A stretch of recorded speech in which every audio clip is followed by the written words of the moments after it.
Generally speaking, most people at some point in their lives, especially in their youth, find themselves romantically interested in a friend who doesn't reciprocate those feelings. It's very normal, and you just take the L and you move on. You maybe even end up remaining friends with that person. The popular term for this kind of rejection is friendzoning or getting friendzoned. But to be clear, it's only really friendzoning when the rejected person refuses to accept no for an answer. And at that point, even if the other person initially was willing to remain friends, they're probably going to be a lot less interested in maintaining contact at that point. And that's for good reason. It's just going to be weird now. Yeah, but, it's a learning thing. You learn it on your own. Sure. And then you don't do it ever again because you realize how cringe you are. Just don't. Yeah. Yeah. Luckily, this mostly happens when you're young. And as time passes, you learn to navigate your personal relationships better. Everything is based on experience, so don't get too worried about things.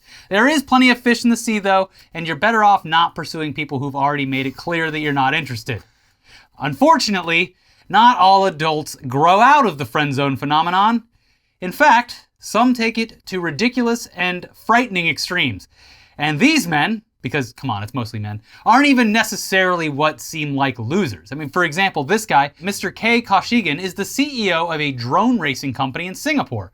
A pretty cool job that surely plenty of women would be impressed by. But he's so hung up on being friend-zoned by a fellow adult that he is taking her to court over it. Here's Channel News Asia. A man who was rejected romantically by a woman has launched 2 lawsuits against her for failing to improve their relationship and for the emotional trauma he suffered and other impacts on his life. Mr. K. Koshigan filed 1 suit against Ms. Nora Tan Shu Mei in the magistrate's court for 22,000 Singapore dollars or $17,000 USD in damages for purportedly breaching an agreement to improve their relationship. The second was filed in the High Court for 3 million Singapore or 2.3 million USD for the emotional trauma he allegedly suffered after finding out that she saw him only as a friend. According to court documents later obtained by CNA, he also claimed that her actions had caused damage to his stellar reputation, followed by trauma, depression, and impacts to his life over a 24-month period.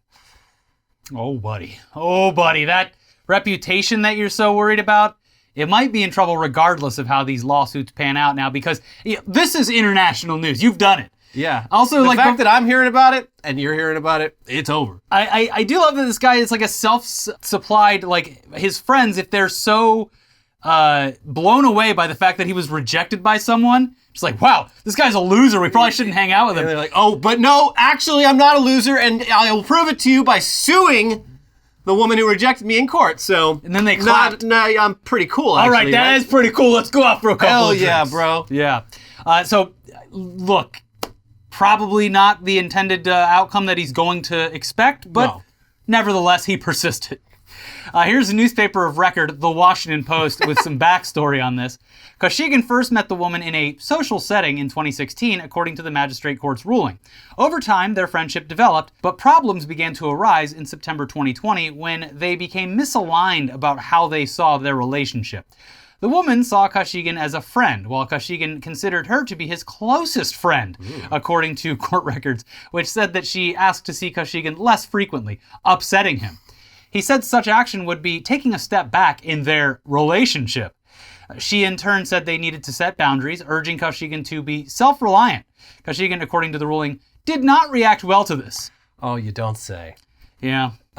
It continues. He sent the woman a letter in October 2020 threatening legal action for damages stemming from emotional distress and possible defamation. She told Koshigan that she was genuinely uncomfortable. He threatened that if she did not comply with his demands, she would face damages to her personal and professional endeavors. That's a threat, brother. The woman agreed to participate in counseling sessions with Koshigan, which kept his legal threats at bay, according to court records. But after some 1.5 years of counseling, she felt the exercises had become meaningless, she said, as Koshigan appeared unable to accept her reasons for not wanting any relationship or association with him. My God. She obtained a restraining order against Koshigan, who then filed a lawsuit in the magistrate court while the other case was pending. A restraining order? Well, I've got an attaining order. So that kind of, negates it. I'm going to make a judge tell you have to be my girlfriend. Yeah, now kiss. Also, terrible therapist. Yeah, this is maybe something lost in translation, a cultural thing, but you don't go to couples therapy if you're First of all, not a couple. Yeah. Second of all, a year and a half of couples therapy where the therapist, who is clearly just enjoying the money. Why don't you explain again why you're not interested in him? It probably drove this lady insane. Just like, because the therapist obviously just wants, it appears, the money. I get paid either way. Yeah, so like, well, can we hear Koshigin's side again? Maybe we should have you come in for some private sessions on top of these sessions. I think that might be good for resolving this issue. At the bare minimum, if this guy, like, this is what this, if I was the judge, boom, boom, get the hell out of here, guy, because even like a year and a half of therapy. Bonk, bonk, go to horny jail. Yeah, seriously. But a year and a half of therapy, even if the end result wasn't like some happy relationship like he dreamed, you would think that he would have worked through some of his issues. Yeah, this man's stubbornness is truly remarkable. I mean, it's probably has a lot to do with how he became a CEO of a company. Like, it's that drive. That, and a CEO of a competitive. I refuse to take no for an answer. Competitive company too. This is actually terrifying. Yeah. For everyone involved. This guy sucks. So yeah, look, this guy, after getting rejected, threatened personal and legal repercussions if this woman didn't go to counseling sessions with him to presumably, I guess, get her to change her mind about not being into him. It's a foolproof plan. But shocking twist, these gestures did not have the intended effect. Oh. It's honestly kind of insane that she even agreed to counseling sessions in the first place. But clearly, in hindsight, he was serious about his legal threats. And no one likes getting sued, even for something ridiculous, especially when the person doing the suing is a CEO with the funds to bankroll these kinds of spite lawsuits. Anyways, luckily, the magistrate court case has already been thrown out. Here's Channel News Asia again. Deputy Registrar Louis Tan borrowed Ms. Tan's words and said Mr. Koshigin commenced the suit because she no longer wants to have contact with him in any way, and Mr. Koshigin is refusing to accept this fact. This is well supported by his course of conduct and correspondence with her over the years, which I have detailed above, said Mr. Tan. The body of evidence collectively reveal his tendency to resort to legalese and raise threats of litigation to compel compliance from the defendant. While he had been successful before, it appears that the defendant is now resolved to stand up against his threats. Faced with the mounting evidence against him, the claimant has not provided any evidence in his bare affidavit to shine a different light on the picture painted, said Mr. Tan. He found that the magistrate court action was intentionally initiated by Mr. Koshigin with the ulterior motive of vexing or oppressing Ms. Tan by requiring her to defend various claims. So that court also ordered Mr. K to pay Ms. Tan just over $10,000 US for her troubles. But that's just the friendzoning lawsuit. There are multiple lawsuits here. The bigger lawsuit, the one seeking $2.3 million US, is still set to go forward next week. That lawsuit seeks so much more money because he says her telling everyone what a creepy fucking weirdo he is caused him to miss out on revenue and financial opportunities due to people not wanting to go into business with a creepy weirdo. I would say he was hoisted by his own petard. But they're really going to want to get into business with this guy after this all pans out. Yes. For sure. I can't imagine. Women, oh, he's going to be swatting them off. Well, he's famous now. Yeah. Yeah. Ooh. It's the guy from the Mr. newspaper. Koshigin. I haven't read any further. I've just seen the picture on the news. He's a passionate and dedicated lover. I'll say that.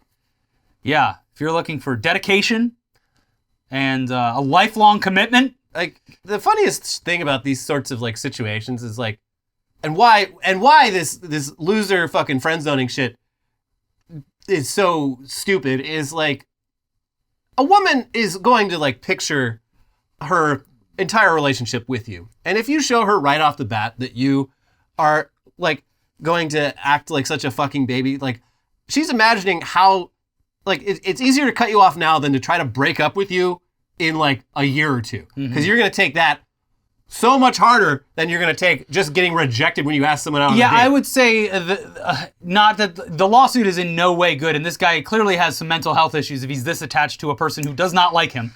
But I would say that given the chance and then cutting things off would be potentially violent.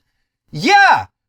No, this is And this scary. is of no fault of hers. This is just dealing with a person who is clearly unwell. And she also says, like, she's told the court, like, he stalks her, like. It's so weird that this all like she filed a restraining order and they're like, yeah, lawsuit, let's go at least go forward with it. Yeah, it's a real like alpha move that when a woman files a restraining order against you for stalking and making her harassment. Stalking and harassment. That you sue her back. You countersue. Actually, objection. Actually, not only are you lying, but you pay me. I mean, this guy's just clearly delusional. I guess. But the problem is, he sure only can fly a drone. only drone racing guy in town. So kind of got our fingers tied. Oh, he's the best. But only when he focuses all of that energy on drone racing. You see, this woman's clearly a distraction because his drone racing has really fallen by the wayside. If only the dating world were as simple and straightforward as the drone racing world. Well, it can be. You just put on a VR headset and get into, VR chat and start talking up a 50-foot tall Gumby. Yeah, it's true. I can be your pokey, baby. Mm-hmm. So the lawsuit, it's a defamation suit, so the central question the court will seek to answer is whether Mr. K is in fact a creepy weirdo. Dum dum. Based on the evidence we've seen so far, I don't wish him the best of luck, but I do think it'll be challenging for him. He's going to need some luck because, every action he has taken to get to this point has invalidated his own claims in his own lawsuit. It's pretty remarkable. Yeah. Because he doesn't think that he can do any wrong. Yeah, and again, I don't know much about Singapore. I've been in the airport. It's a very nice airport. It is a nice airport. But, maybe there's something different about Singapore's legal system where maybe his case has more of a chance than we realize. But somehow I doubt it. Well, it's already been thrown out. Especially based off how the first case is what are you doing? Yeah. No. Get out of my courtroom, you fucking weirdo. Well, I hope this guy... Hit the gym. No! No, then I'll get more cocky. Don't. Yeah, don't go to the gym. Hit the books. Someone's going to film you at that gym being real creepy, and it's going to make you look even worse than you already do. Mm-hmm. So, anyways, moving on now. We know a lot of you watch this show at work, but this next story is not safe for work. So go watch it in your car or in the bathroom or something. All right, here you go. Here's Motherboard. Lisa and Dan, who are both web designers and requested to remain pseudonymous to protect their privacy, had the idea to start a sex toy resale business. Oh, God. When a friend went on a decluttering spree and found about $400 worth of high-end sex toys he no longer used. He couldn't find anywhere to recycle or resell them, so he asked Lisa and Dan if they could develop a website to offload his many used toys. They looked into the market to see if similar businesses existed and found only reseller Facebook groups and the subreddit r/used sex toys. Of course. Both marketplaces where transactions are unregulated. They realized the Silk Road for dildos. They realized if they created a site with secure payments and quality control, they could fill a niche. Now, this is a different kind of friend zone, because this is imagine being in a friend zone where you go to your friends and you're like, hey, can you help me sell my pocket pussies and dildos? Yeah.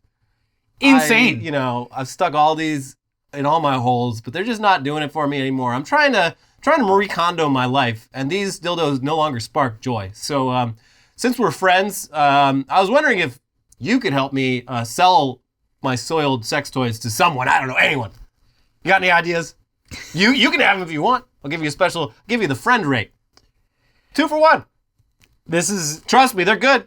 Just because I got tired of them doesn't mean you will. I'm thinking here's my problem, is I'm thinking of this as like a reseller's market where it's just used and people want it because it's cheap. But now I've started thinking like a horny degenerate, and there's horny degenerates out there who are buying this because they're used.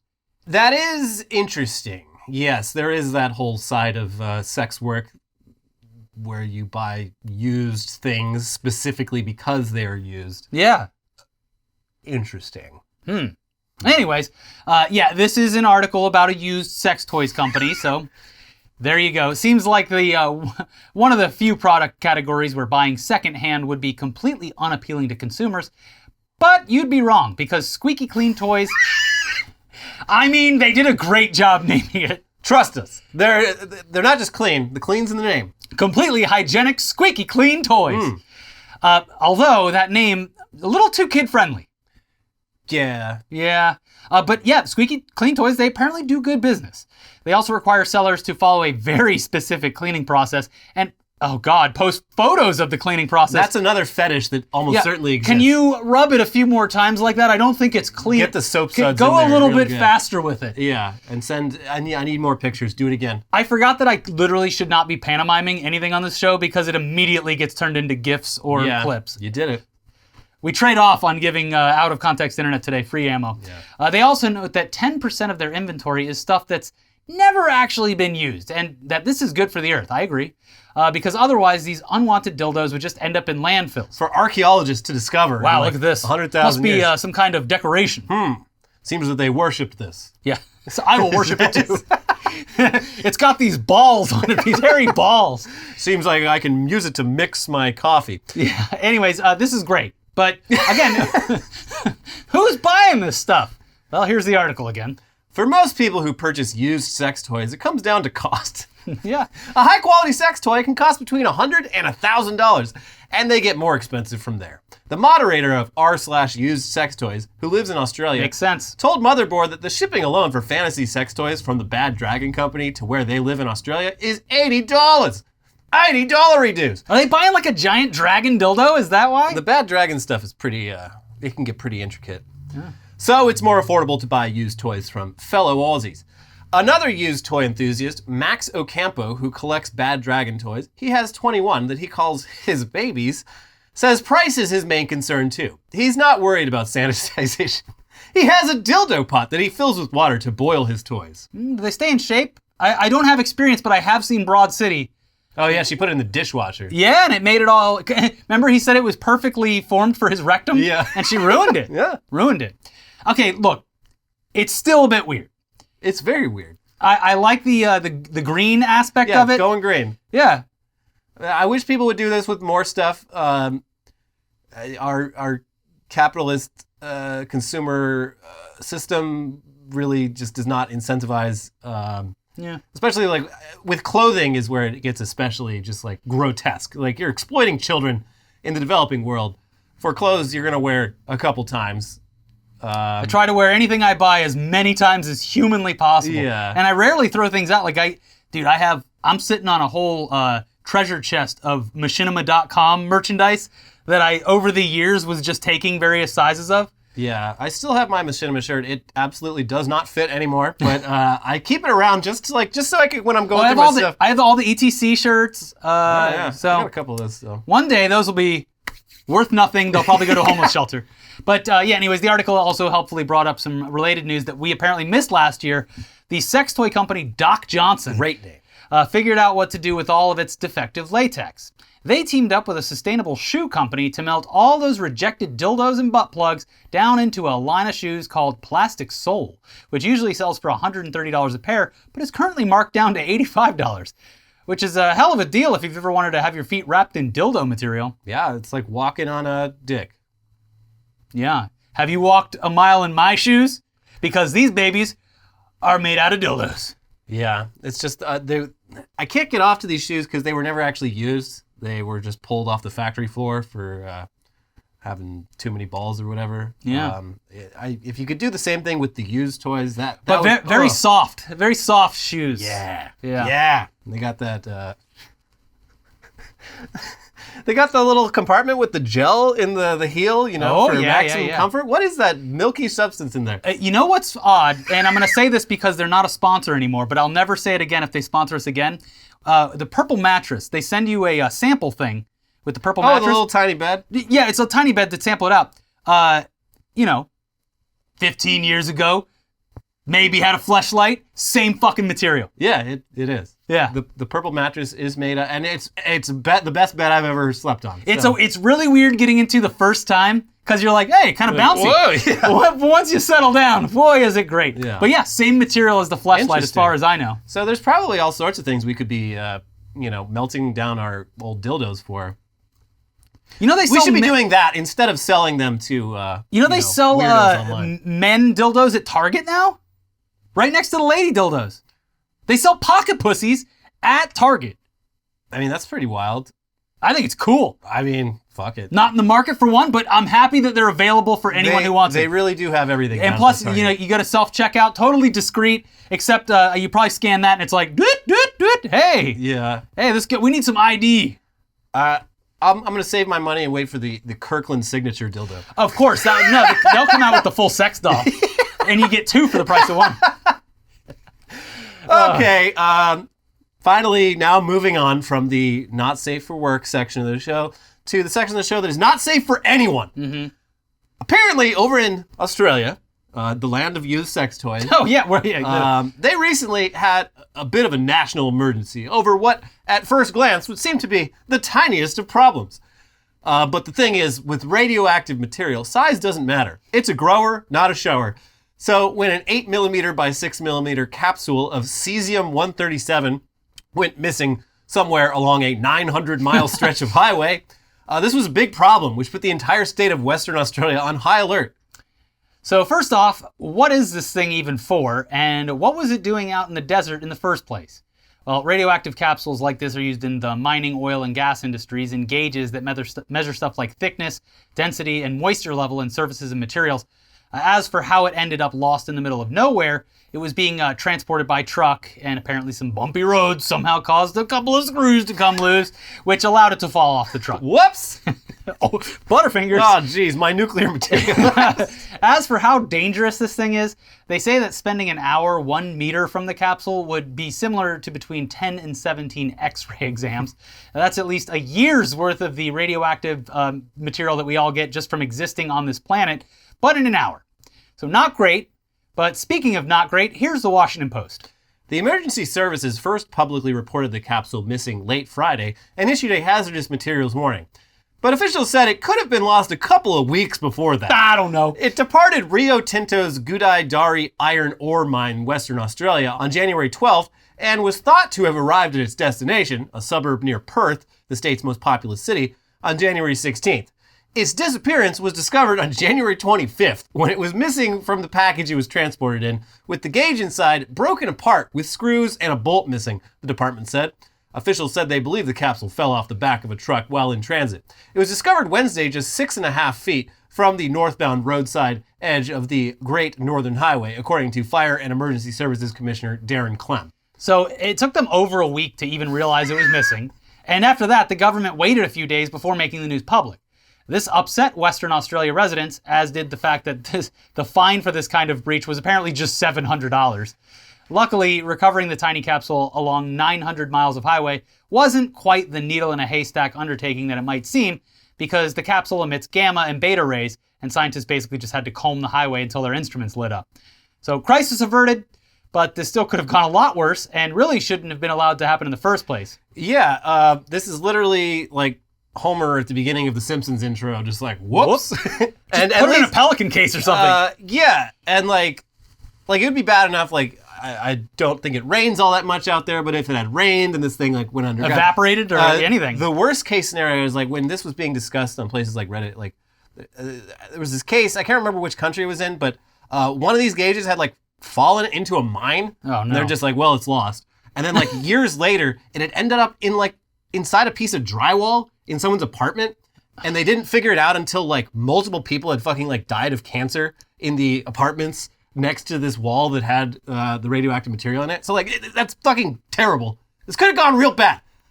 Do you see? You should probably be more careful. I forget which radioactive material it was, but it was a tiny little rod like that. It was someone posted a picture of it on Reddit from like the, what is it, 50s or 60s or something like that, and printed on it, like stamped into it. It just says "drop and run." Yeah. So that's how serious.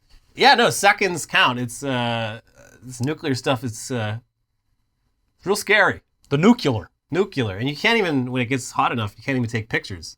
Pictures come out all fucked up. Yeah.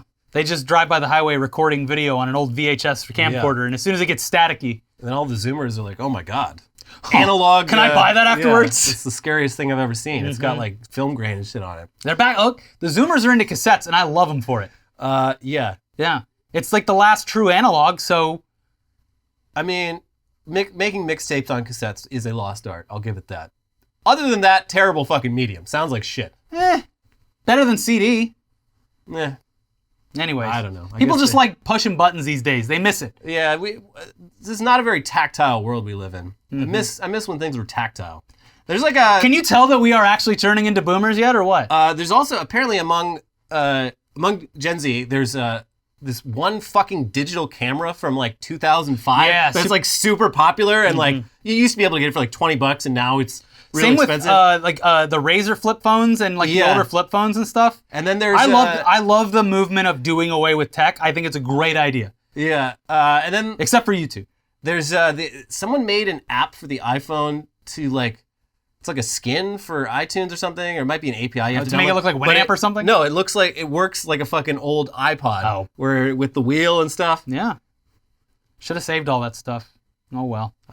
I held onto my iPod for a long time, and then I left it in like a hotel room in like 2013, and I was like, all right, well, I don't want to pay the shipping. Belongs to the earth now. Yeah. You'll never have the experience. You kids will never have the experience of clickety. Well, doing that, but then like you'll have like 2 albums by one band, but it'll have like 17 of the band names spelled differently with like different lowercase. Yeah, the sorting and all that. Well, that wouldn't have been a problem if you had acquired. If you had acquired your music legally, that wouldn't be an issue. Shut the fuck up. It was harder to acquire it legally back then. It was. Yeah. Isn't it funny how every reggae song is by Bob Marley? Yeah. Red Red Wine by Bob Marley. Yeah, I love all of the like the 90s screamo that was listed as Nirvana. Yeah. All that kind of stuff. Yeah. You had to be there. We'll do a whole nostalgia episode one day where we talk about our youth. But before we do that, we have to get into the headlines half of the show. And before we do that, we do have sponsors because they make the gears turn. Mm-hmm. And this episode is sponsored by Athletic Greens. We both take AG1 by Athletic Greens every morning because it solves a very annoying problem. Getting all the vitamins and minerals your body needs without having to buy a bunch of different supplement pills that you have to remember to take every morning. AG1 is just 1 scoop of powder in water, and it tastes great, and it makes you feel good. It can be hard to know where to even start with supplements or who to trust, but AG1 makes that so much easier. Why take a bunch of different things when you can just mix 1 scoop of powder in water once a day? AG1 was designed with ease in mind, making it easy to cover your nutritional bases every day. Every scoop is packed with 75 high-quality vitamins, minerals, and whole food-sourced ingredients, which support your immune system, digestion, mood, energy, and even your hair, skin, and fingernails. AG1 has quickly become just as important as that first cup of coffee for us. If you're looking for an easier way to take supplements, Athletic Greens is giving you a free 1-year supply of vitamin D and 5 free travel packs with your first purchase. So go to athleticgreens.com/weird. That is athleticgreens.com/weird. Check them out. And this episode is sponsored by Bespoke Post. It's always an exciting day when you go out to the mailbox and you see that a new box of awesome from Bespoke Post has arrived, and you get to open it up and see what's inside. Your birthday comes once a month with Bespoke Post. Treat yourself. Yeah. Is it a collection of different hot sauces? A perfect size bag for a weekend getaway? Maybe. A hammock that fits in your glove box? Every unique item from Bespoke Post is hand curated from a small business that you probably would never have heard of otherwise. From cozy essentials to travel must-haves and cocktail kits, Box of Awesome has everything you need this month. To get started, take the quiz at boxofawesome.com, and your answers will help them pick the right Box of Awesome for you. They release new boxes every month across a ton of different categories. Each box is valued at around $70, but you only have to pay a fraction of that price. Plus, with each Box of Awesome, you're supporting small businesses. 90% of everything that comes into your Box of Awesome is from a small up-and-coming brand. It's free to sign up, and you can skip a month or cancel anytime. Get 20% off your first monthly box when you sign up at boxofawesome.com and enter the code WEIRD at checkout. That is boxofawesome.com, code WEIRD, for 20% off your first box. Boxofawesome.com, code WEIRD. This past month, I got, among other things, a self-purifying hard bottle of water, refillable hand sanitizer, which is nice because the hand sanitizer, that's a lot of plastic you're wasting too. So it's nice to be able to just refill it. And it's a very sleek little fit in your pocket kind of thing. So I'm always surprised and actually thrilled getting their stuff. It's stuff that I actually use. It's nifty stuff. Yeah. But let's move on to the weirdest, craziest, wildest headlines from around the world this week, starting with... The director of a zoo in Mexico had 4 of its 10 pygmy goats cooked up for a New Year's feast, authorities say. What is going on in the world of zoos? People getting desperate out there. Yeah, I looked this. I was like, oh, was this like a little, like remote little village in Mexico? No, this is not. This is a large city in Mexico. But very small goats. Pygmies. Pygmy goats. Yeah, the smaller the goat, the sweeter the meat. That's why people eat veal. I hate them for it, but yeah. Yeah, it's pretty fucked up. But yeah, and so yeah, this guy, it's. Even in Mexico, it's not legal for a zoo to just like cook and serve its animals. Yeah, why not? They belong to us. You know, there are agricultural laws. They have their own USDA or whatever down there. But then like MXDA.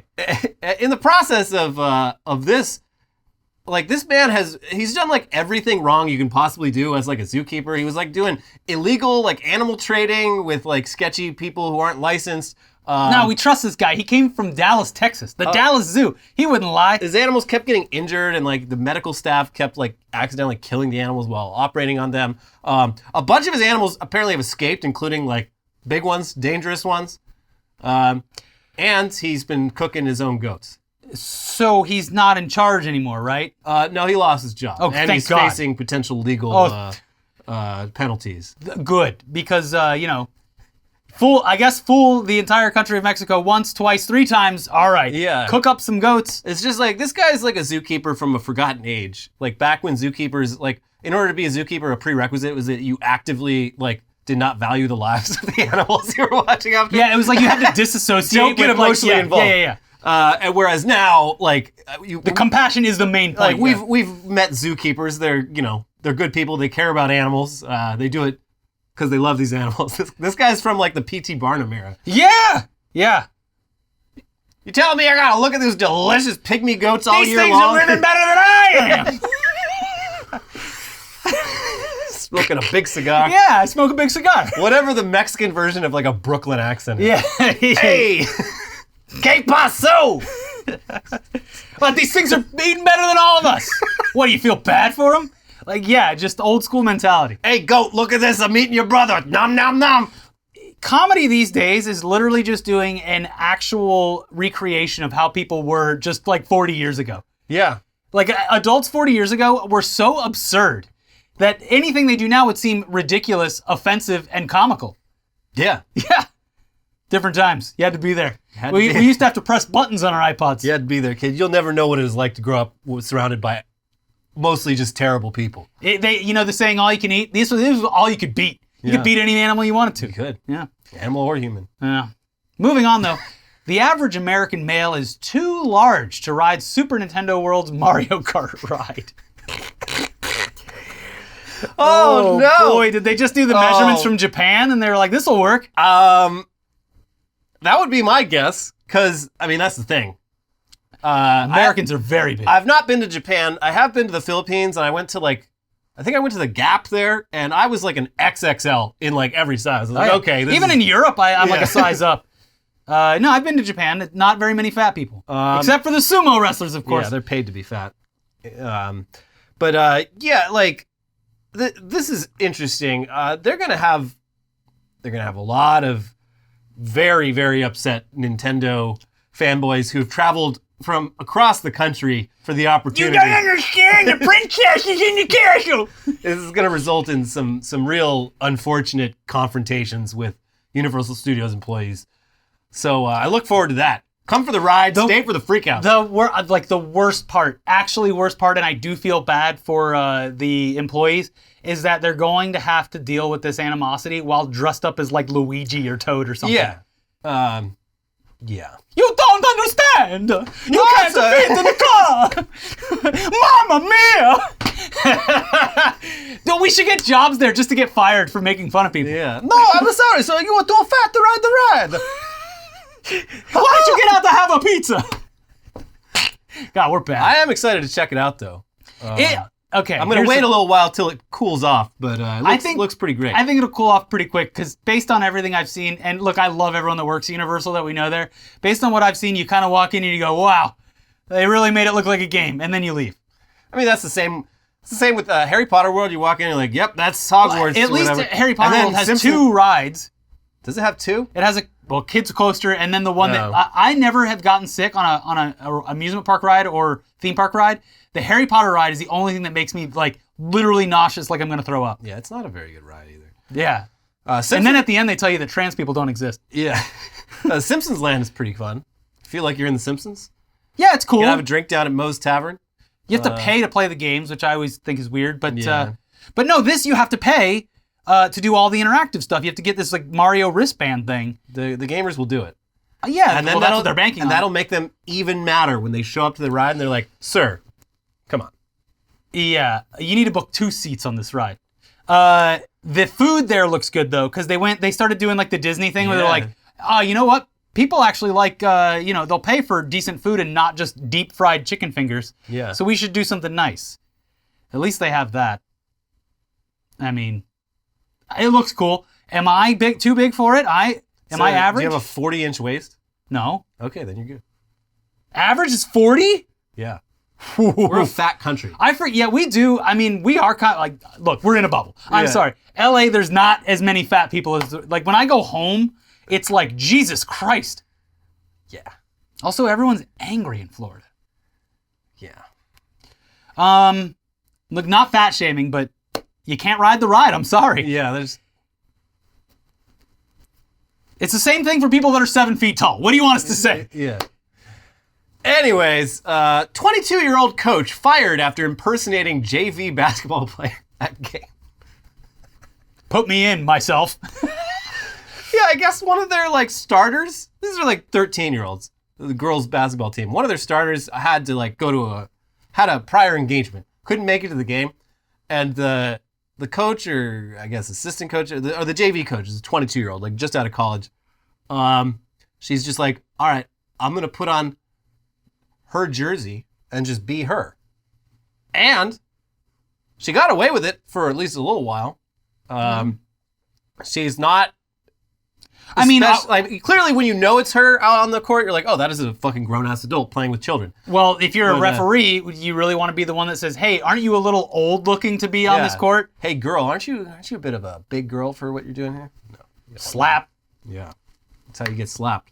So, she was caught, and then the entire coaching staff of the school was fired because I guess they were all in on it.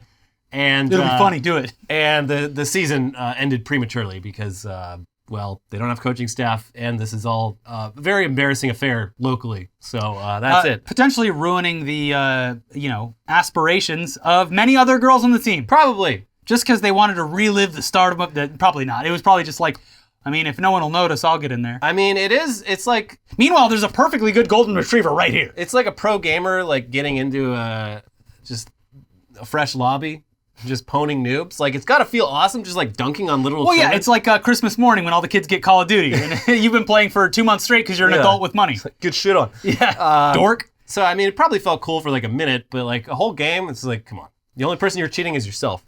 I hope there was a photographer there getting pictures of her just posterizing kids' face. Yeah. Woof. Mafia boss found working as pizza boss after 16 years on the run. Hey! I mean, it's always the last place you look. Right? Who would have thought that... it was either the cannoli place or the pizza place. I don't know. A lot of times that's the same place. True. Not if you're the cannoli king, though, in New York. Who also, doesn't hide his mafia ties. In fact, uses them as a marketing ploy. But, like... So this guy in the story is Italian mafia. Like, American mafia at this point, it's like, it's in shambles. Like, oh, I have mafia connections. Like, oh, cool. Like, you have someone has, like, slightly more influence over some fucking dying union than they legally should. Mm-hmm. The mafia in Italy is like the fucking Yakuza. This guy, so he was on the run for 16 years, just hops over the border, goes to France, starts working at a pizza place, gets really good at it. He's great at making the pizzas. And like a fucking idiot, he lets the newspaper come in and do a story on him, and with his picture, with him holding the pizzas. And so anyone who just happens to be visiting from the country, like, next fucking store is just like, wait, that's that guy we've been looking for 16 years who committed multiple murders for La Cosa Nostra. Yeah, I mean, I was like, kind of like, well, he's turned his life around until you mentioned the murders. No, yeah, this is a very bad guy. They don't fuck around over there. Well, whatever jail he's going to should be very excited because they're going to have great pizza. I would imagine, because like the first time he got picked up for like a murder, he was pretty young, I think. So I got to imagine, like, once he finally started his new life as a pizza guy, wait, this is awesome. I could have been doing this the whole time, pursuing my true passion, pizza, instead of murdering people all the time. Yeah. Shit. Especially because, like, a lot of people, it's like family, like he probably didn't have a choice then to get into. I mean, you don't know. I mean, I don't know. Arguably, maybe. Yeah.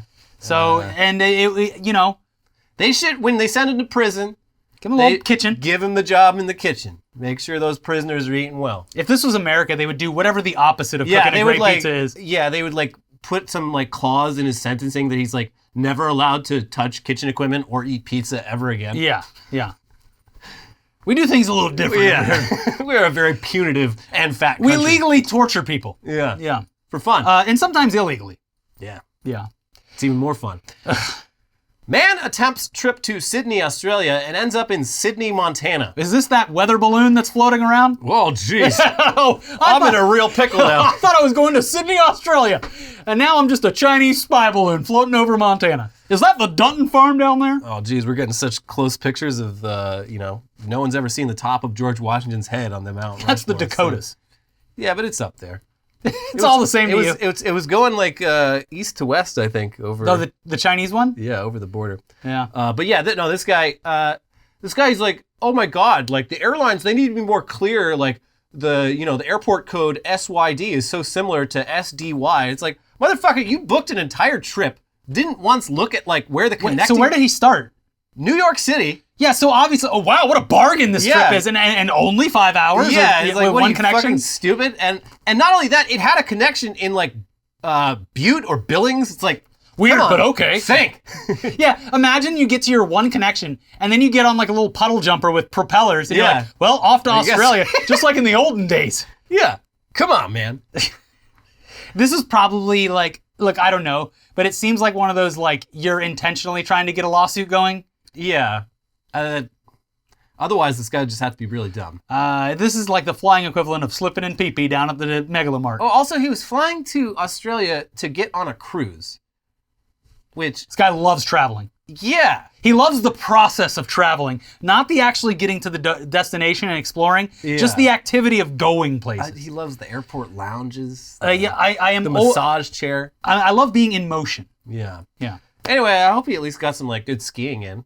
Look, Montana, it's a great time of year for that. Beautiful. Yeah. Really want to disconnect from the world, you definitely can there. You can see bears for real. Grizzlies, not the black bears, the grizzlies, the real thing. And what a time to be there with your binoculars spotting random spy balloons. Yeah. Look at that. Hey, cool. Hey, China. Pigeon dyed pink for New York gender reveal party. Let me cut this shit out. You need to stop it. And since it's New York, it's one of those beefy pigeons with like one leg. No, this looks like a store-bought. It's a white pigeon. I guess it's technically a dove. Yeah. Because they dyed it. You can't really dye a black or gray pigeon pink. It's not possible unless you bleach it first, and you're probably going to blind it and hurt it. So this was a white dove that they dyed pink, and presumably they don't know. They just found it in Central Park. They're like, we're just going to assume, based on the fact that this happens all the fucking time, that it was a gender reveal thing, because anytime something is bright blue or bright pink, it probably has to do with that. So it just got people like saw it and was like, it's a girl. It was having a bad time too. Like you're not supposed to release domesticated pigeons out in the wild. They don't know what the fuck they're doing. Well, the cats and rats in New York will certainly enjoy it. But they'll look at that and they'll be like, I don't know what cotton that is. candy. I don't know what the hell that is. Delicious. I'm staying away from that thing. Well, maybe that's its defense mechanism. And Yeah, now evolution is going to breed a bunch of pink pigeons. Not how it works. Yeah, you're right. Florida panel recommends forcing student athletes to give schools their menstrual history. Cool. This is way less weird than if we just like did nothing. Yeah, way less weird. Let's make it weird for no reason. We're the normal ones, actually. The ones not for no reason, for nefarious reasons. So like, okay, so the way high school sports, like obviously, if you're a student athlete, you do have to get like a doctor to sign off that you're like healthy enough to play. So female student athletes do, as part of like their screening with their doctor, they do answer questions about menstruation, but this all goes to the doctor, and then the doctor signs off and says they're good to go. Florida has made it so that all keep that it, like, on record. All that information now goes straight to the school. Yeah. So they can keep track of it and make sure, one, no one is pregnant, and two, no one happened to be born male. Yeah. And to stop those two things from happening, we are just going to subject every female athlete in Florida to this indignity for their own protection. Insane. What a failed state. So would you say it was a heavy flow day? We're here to play basketball, so answer the questions. That's so fucking weird. Did you got your balls touched for school, right? Yeah, it was the first time a doctor did that. Fucking sucked. Yeah, it's weird. Really fucking weird. I guess we had to do it. I don't know. Yeah. I feel weird about it now. I wasn't doing like a professional sport in school. I was just going to gym class, but they're like, yeah, we got to touch on those balls. Make sure you don't have a hernia or whatever. Mm-hmm. So, whatever. I guess that's normal. Didn't find anything. That's good. Yeah. Well, maybe in the future, instead of having a doctor do it, we'll just have all the boys just whip out that sack. No, you take a picture of it for the school. Yeah. Yeah. Just you have to weigh it on your phone. Send it to balls at, Miami Unified School .edu. District. .k12. Yeah. Fucking Christ, dude. Get it together, Florida. You can't. Mike Flynn's down there running things. DeSantis is, he's talking about, one of his latest things is like a law that makes it like permanently bans putting any taxes on like gas stoves. They're still on about that shit. Again, no one in Florida fucking uses gas stoves. Except for really, really rich people. It's only, my dad's currently visiting. And when I brought him over, I swear I didn't say a damn thing. Ooh, gas stove. Huh? He goes, gas stove! And I was like, are you insane? I bet you're really embarrassed about that, Lib. I was like, yeah, do you, and I asked him, I was like, we grew up with an electric stove and there's no gas stoves in Florida. He's like, yeah, I know.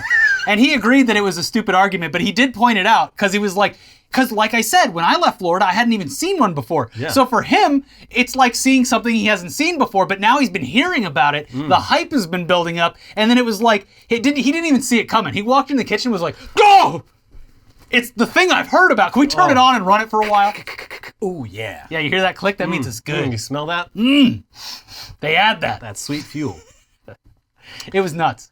San Francisco tech CEO apologizes after quoting MLK in email announcing layoffs. Happy Black History Month. Well, you see, the problem is I actually didn't write that. The AI did. And it understood that it's Black History Month, so it did what it does. If only they had the excuse, but no, this was written by a human who thought it was a great idea to... I'm sure like every fucking weirdo executive in this country has like a book of just like quotes from people who actually accomplished it, but like quotes that are complete non sequiturs that are just like useful for like mindset shit. And it was MLK. It was a quote about like you shouldn't measure the leadership qualities of someone by how they act when things are easy. You should measure them by how they act when things are difficult. He fired everyone. It's like, yeah, layoffs. Yeah, so... But you should be proud of me for doing this to you. Yeah, in a lot of ways, I'm like Martin Luther King Jr. So happy Black History Month to me. Did you see... This is a white woman, by the way. I only looked at... I don't know if this is an actual thing that he shared or whatever, and I just looked at the list and was like, yeah, this seems about right. Elon Musk's favorite books list. Oh, no. It is... honestly, it's exactly what you think. And Atlas Shrugged. Yeah. It's a bunch of stuff that you know he didn't actually read, but the covers look and sound cool. Yeah. And then a bunch of stuff that's like for idiots. There was like that guy Lex Friedman, who is a lot of people like, but he's very Elon adjacent. But he posted, he's like, I'm gonna read 300 books next year. And like you're not retaining anything. And like the list of books, it was like such a hilarious like combination of like shit you read like freshman year in high school. And then, like, War and Peace. That's like what Elon's is. It really is. Like, George Orwell's Animal Farm. And then War and Peace. Yeah, it's like they typed Rich in... Dad, Poor Dad. It's like they tried to read like then they were like, all right, well, let's see what the young adults are reading. Yeah. It's Charlotte's Web and The Art of War by Sun Tzu. Elon's going to change his Twitter name from Mr. Tweet to Some Pig. Some Pig. A new bill would ban anyone under 16 from using social media. Hey, cool. Yeah, my knee-jerk reaction to this is like, yes, absolutely. The internet is absolutely just warping the minds of our youth. But then I think about it and I'm like, no, that's actually been the case for like 25 years now. I shouldn't have been allowed on the internet. Nah, I know, yeah. And also, it's like any law to stop this is really mostly just going to inconvenience adults. We have to do like fucking face scanning or like I don't want to get my driver's license to sign into like fucking Twitter. Mm-hmm. And it won't do anything because kids have ways around that. Like, yeah, like this is completely... My parents put like a fucking timer on my AOL account when I was like 10, and it was like easy as fuck to get around it. I'm like, all right, well.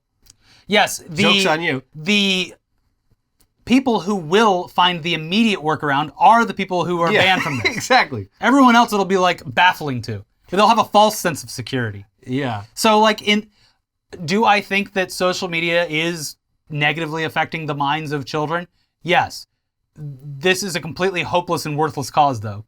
And also like, I know it was different, but yeah, I was probably like 12 or 13 before I ever touched the internet, probably. Because I'm very old, but, not touch the internet, but like had it at home or something. Yeah. But, bad stuff. But back then it was like not as, it wasn't nearly as toxic, but it was, and there wasn't it was very easy to like waste a ton of fucking time on there. But back then, at least for kids, I know obviously there was a ton of like legitimate communities back then. I mean, the internet started because of communities. Yeah. But like it wasn't like today where it was so easy to get into a community that can actually shape the way you think and perceive things. I was just like going to like fucking webcrawler.com and looking like Star Wars wallpapers. Britney Spears are great.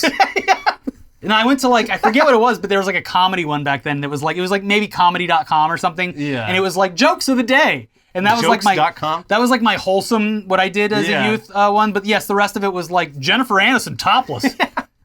Whoever like the hot celebrity at the time, me like being 15 or 16, like, I could go rent barbed wire, but I could also just wait 10 minutes while this one image loads. Here comes the nipple. And by the time it shows the vagina, by the time it hits the vagina, I've already gotten off. Yeah. So. Anyways, that's our episode. Thank you to our sponsors because this is definitely demonetized. Yeah. And thank you to all of you who've left, what are they called? Super comments? The thank button and our patrons. Yeah, of course. And everyone who leaves a like. The 5,000, 7,000, I don't even know what we're up to now, but Let's go to 10,000 on this episode. Let's get 10,000 likes. And thanks for stopping by. We appreciate it. Dodo, they're bringing back the dodo. They're bringing back the dodo, baby. They're putting the other animals out in the public because the cages keep getting cut. It's all animals this week. We maybe shouldn't be trusted with animals as a species. Yeah. So, yeah. We'll see you next time. Bye-bye. Bye.